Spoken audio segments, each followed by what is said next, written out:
Hey there, do you often find yourself being maxed out in your day, feeling like you've got too much to do, but you don't really know what to do about it?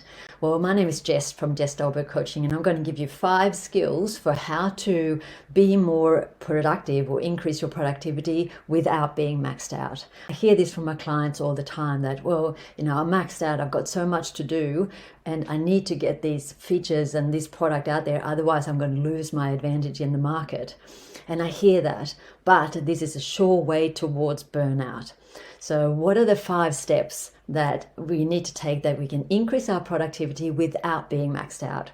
But before I share that with you, the biggest strategy that these skills sit within is the 6 high performance habits.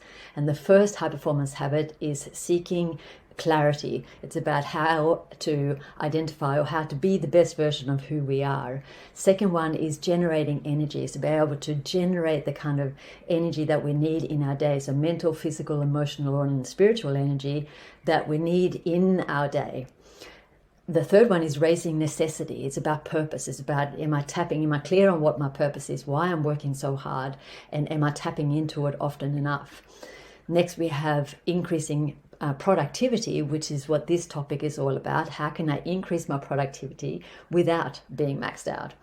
Developing influence. There's a lot of people out in the world at the moment who have lost hope, and we have our product or our service, so we need to develop influence that we can go out there and share what it is that we do and to help people on their journey. And then the last one is demonstrate courage. Now, you are building and growing a business, which means that you are building and growing you.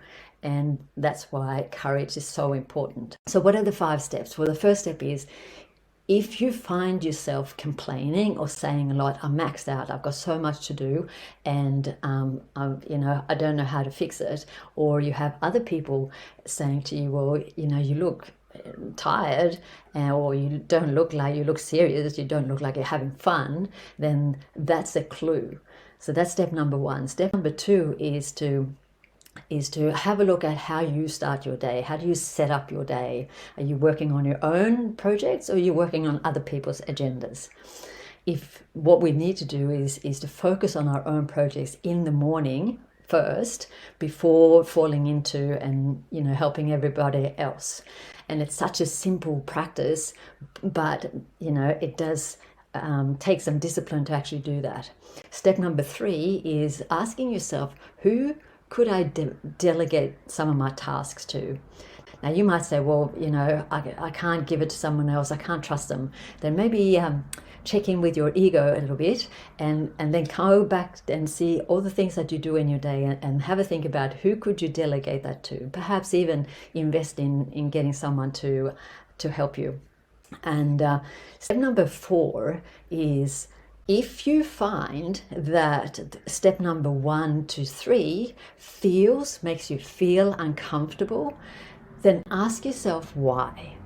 Do some detective work into that. If you're so stuck on, doing things a certain way, or giving yourself the excuse that, well, I thrive on being really busy, then perhaps go a little bit deeper under the surface and figure out, why is that? Why am I so set in my ways and not willing to see how to do things differently, or to try different things? That's step number 4. And then step number 5 is, and this is a big question, what can I do right now to be more disciplined? What can I do right now to be more disciplined? And we're entrepreneurs, we have a lot of freedom, but with that freedom comes a lot of responsibility. So if you're setting up your day and committing to your day, and that day doesn't turn out that way, then perhaps have a look at what can I do to be more disciplined and sticking to my schedule. And I had a client recently who had this belief that if she didn't fill up her day with lots of things to do, that she wasn't being of value. Now, we worked on the way she was thinking, but what really helped her was to set up her day in the morning and committing to that. And then she was very disciplined. And that really helped her operating in a better way, and actually becoming more productive than she was before. So hopefully this was helpful, and I'll talk to you soon.